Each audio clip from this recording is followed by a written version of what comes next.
you with.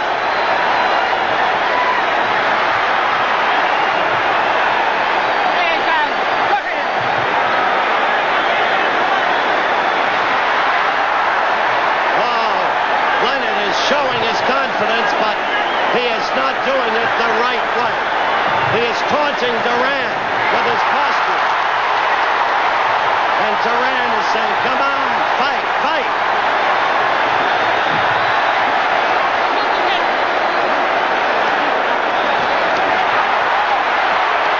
Leonard scored with a chopping right that hurt Duran.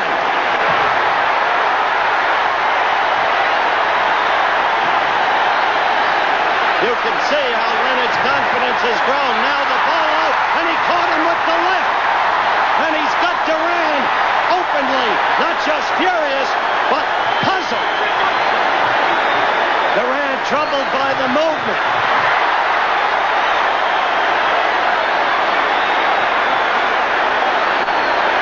Dundee would be well advised, I think, to tell Leonard to stop that.